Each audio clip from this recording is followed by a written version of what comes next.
Hi everyone, আমি ঋতুপর্ণা। আমার channel delicious কুকে আপনাদের সবাইকে স্বাগত। আজকে আমি করে দেখাবো আলু দিয়ে ডিমের ঝোল। এটি খেতে যতটা দারুণ, বানাতে ততটাই সহজ। তাহলে চলুন দেখে নেওয়া যাক রেসিপিটা। এখানে আমি 7টা ডিম নিয়ে নিয়েছি এবং 3টে আলু টুকরো করে বা কিউব করে আমি কেটে 7টা ডিম সেদ্ধ করতে বসিয়ে দিয়েছি। 3টে আলু, 2 কোয়া রসুন, একটা পেঁয়াজ এবং 2টো গ্রিন চিলি এভাবে কেটে নিয়েছি।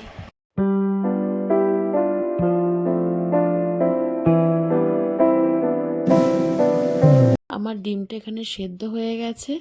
তারপরে আমি এখানে একটু নুন হলুদ দিয়ে কিছুক্ষণের জন্য মাখিয়ে রাখবো, তাহলে নুনটা ভালো করে ভেতরে ঢুকে যাবে।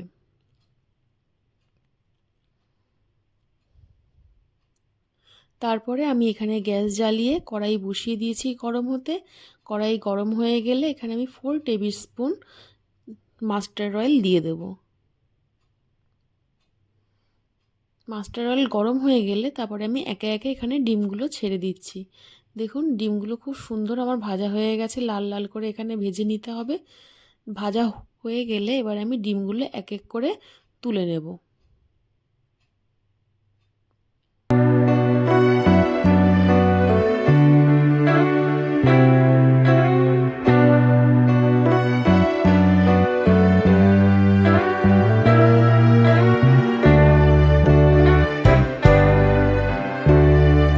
এরপর ওই তেলেই আমি আলুগুলো ভেজে নেব।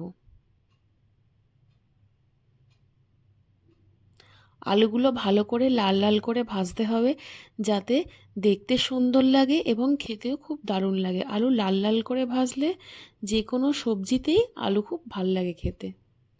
তাই আমরা আলুটা এখানে খুব লাল লাল করে ভেজে নেব।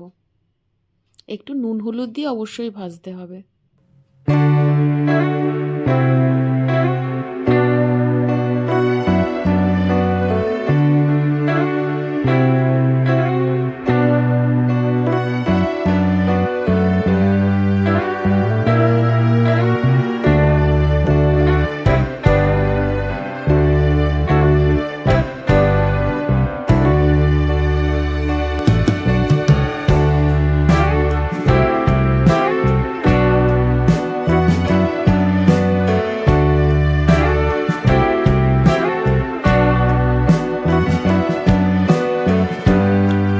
আমি ওই কেটে রাখা পেঁয়াজটা এর মধ্যে অ্যাড করে দেবো এবং রসুন এবং গ্রিন চিলি তিনটেই এখানে অ্যাড করে একসঙ্গে ভালো করে ভাজতে হবে।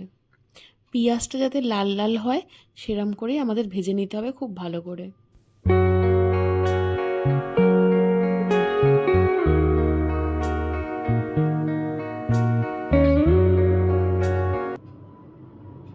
এরপরে দেখুন আমি একটা অন্য পাত্রে মশলা রেডি করব। পরিমাণ মতো আমি নুন দিয়ে দিয়েছি, হলুদ, হাফ চামচ জিরের গুঁড়ো, হাফ চামচ লঙ্কার গুঁড়ো এবং হাফ চামচ ধনের গুঁড়ো। এটা কম মশলায় রান্না হচ্ছে, তাই আমি এখানে একদম কম উপকরণ দিয়েই রান্নাটা আমি করব। এটা পাতলা ঝোল হবে, কিন্তু এটা খেতে প্রচণ্ড টেস্টি হয়। আপনারা এটা বানিয়ে খেয়ে দেখবেন, আপনাদের ভীষণ ভালো লাগবে।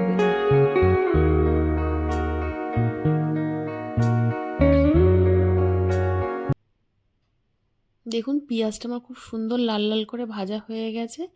এরপর আমি এখানে ওই মশলাগুলো এখানে অ্যাড করে দেবো। একটু জল দিয়ে দেবো যাতে মশলাগুলো নিচে পুড়ে না যায়। এরপর ভালো করে কষাতে হবে যতক্ষণ না তেল ছাড়ছে। এই অবস্থায় গ্যাসের ফ্লেমটা মিডিয়াম আঁচেই রাখবেন।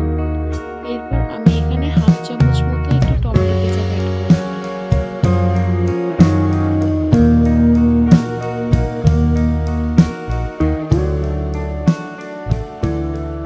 দেখুন মশলা থেকে কি সুন্দর আমাদের তেলটা ছেড়ে এসছে। ভালো করে কষানো কমপ্লিট হয়ে গেছে। এরপর আমরা এখানে পরিমাণ মতো জল দিয়ে দেব। আপনারা যে যেরকম ঝোল খান সেই অনুযায়ী আপনারা এখানে জলটা অ্যাড করবেন। তারপরে দেখুন ভালো করে মিশিয়ে ঢাকা চাপা দিয়ে আমরা 3-4 মিনিট মতো রেখে দেব।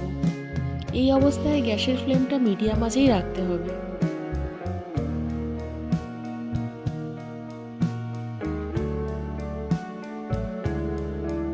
দেখুন ঢাকনা সরিয়ে দেখলাম আমার আলুটাও এখানে সেদ্ধ হয়ে গেছে এবং ঝোলটাও খুব ভালো করে ফুটে এসছে। এরপর ঢাকা খোলা দিয়ে একটু ফুটলেই আমাদের তৈরি ডিম দিয়ে আলুর ঝোল। এই অবস্থায় আমরা এখানে ডিমটা অ্যাড করে দেবো। ডিমটা প্রথমে আমরা অ্যাড করিনি, কারণ ডিম এতক্ষণ ফুটলে ডিমের কুসুমটা কালো হয়ে যায়, তাই আমরা ডিমটা সবার লাস্টেই এখানে অ্যাড করব। তাহলে ডিমগুলো নরম থাকে এবং খেতেও ভালো লাগে। এই অবস্থায় গ্যাসের ফ্লেমটা আপনারা বাড়িয়ে দেবেন। তারপর 2 মিনিট ফুটলেই আমাদের তৈরি আলু দিয়ে ডিমের ঝোল। যদি এই রান্নাটা আপনাদের ভালো লেগে থাকে তাহলে প্লিজ আমার চ্যানেলকে সাবস্ক্রাইব করে আমার পাশে থাকবেন। ধন্যবাদ।